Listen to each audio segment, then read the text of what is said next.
Just stop. I'm not the bravest. Most days, I'm scared to put this ring on. Scared to get out of bed. What? What is it?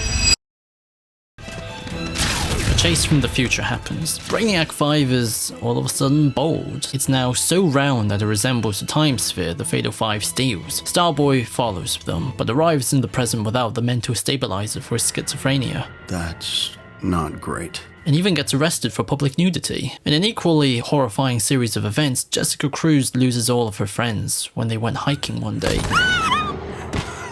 It was pretty traumatic, you could say. So you know the gist. Trauma caused the self to be frozen, unable to process a painful past. Every day, in every way, I'm getting better and better.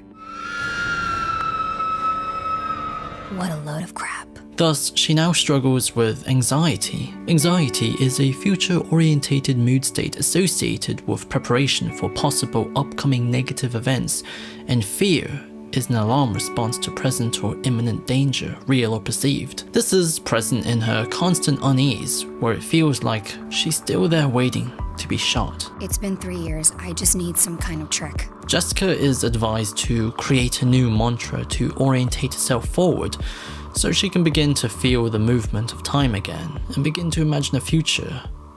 But nah. How about I give up? Everything is terrifying, and I'm not going to do this job. Something changing your mind.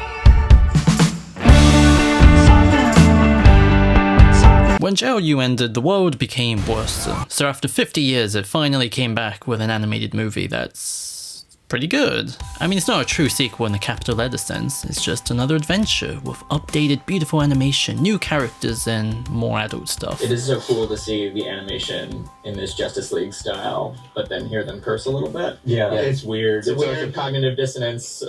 Largely because it wasn't intended to be in the DCAU. It was supposed to feature the Crisis on 2 Earth Justice League Doom designs, but that would have been potentially confusing with the New 52 films. So, since they already had George Newbern, Kevin Conroy, and Susan Eisenberg do the voice work, they retroactively used Bruce Timm designs to complete the project. Like I said, it did not start out intending to be a Justice League Unlimited movie, and it just kind of backed into being one. As a result, the vibe is just a bit off. Everyone sounds a lot sterner and colder. My dad was a farmer. Miss Martian is just here, no big deal. Jean is, I guess, no longer the last Martian. And there's no mention of everyone else in the league. In my brain, I just sort of treated it as an extended Justice League Unlimited episode, where you just chilled out with a smaller cast for an adventure, because accidental DCAU is better than no DCAU at all. Anyway, Superman and Mr. Terrific poop the bed when they crack it open, revealing the Fatal 5 who shanks Superman, and their plan escalates in possibly the most amazing way ever. First, the Fatal 5 just want to rescue Emerald Empress from a Green Lantern gulag,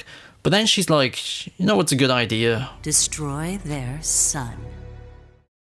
The Fatal 5 represents confronting your responsibilities. In Arkham, it is the sight of them which spurs Starboy back to reality, so he no longer thinks his mission was just a delusion. It's okay. That's why we're here. You think you're two people. I think I'm really here in the past, but I'm from the present. The Fatal 5, or more like Fatal 3, are after Jessica Cruz as she sits at home eating a plain cheese sandwich to exploit her mental difficulties in order to free the Empress. So now she's forced to stand up too. Take responsibility for herself and others. Justice League vs. the Fatal 5 is at its heart not about the League, but two neuroatypical characters who form a connection. Stressful situations like that always leave me totally starving. You too? People with schizophrenia don't have a split personality or usually cause someone to be violent.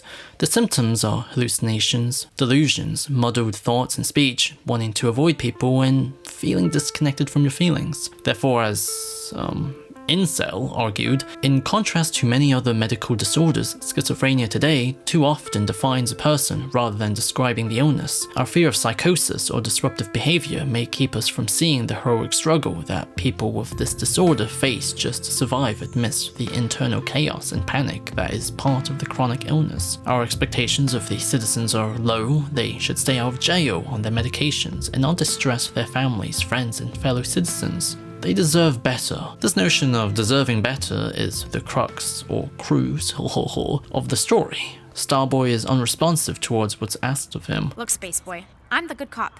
Be happy it's me talking to you, not Batman, because he...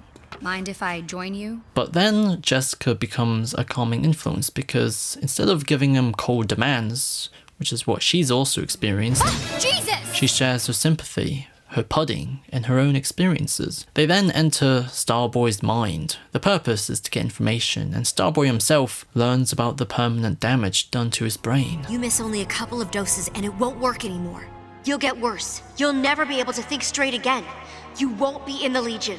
However, it also thematically represents a vision of hope, away from all the despair and uncertainty, where 1,000 years into the future, people with schizophrenia is considered capable, can have legitimate relationships, and be a superhero. I told you I was a superhero. There will also be an optimistic, diverse club following the League's altruistic ideology.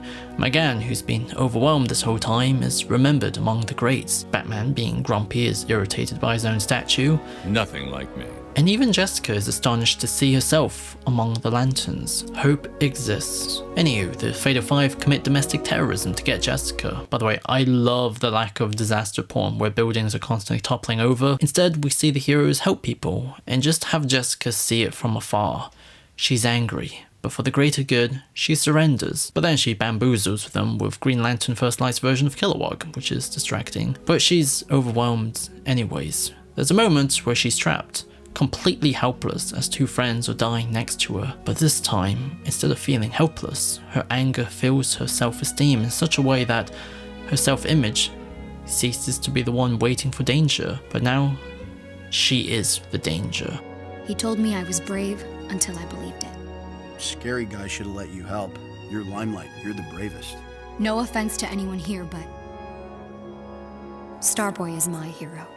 Her mantra is the oath, thus restoring the ring. She saves her friends, wakes up at home, and busts through the door. The same door that she spent so much time securing before, and beats everyone up with skills, but it's too late. Superman couldn't save their son, but Starboy can. And we got the most important line in the whole film.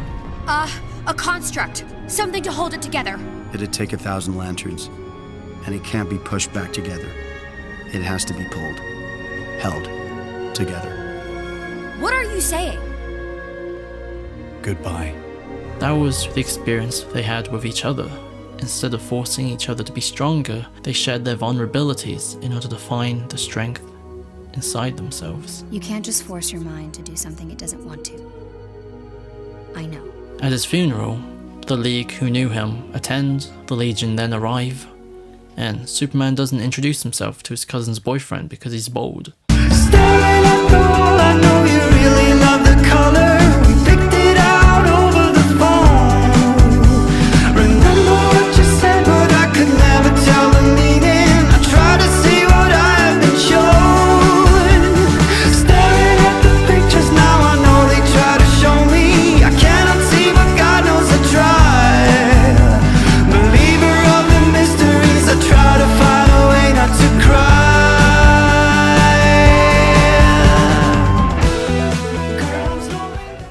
So this video was made because I had to shuffle some stuff around. The new Spider-Man retrospective part is taking so long, and I wanted my 3 Spider-Man videos to be released very close to each other, so I ended up moving this video backwards and upwards and towards this part. Anyways, there's a new channel, and special thanks to everyone on Patreon. Cheers.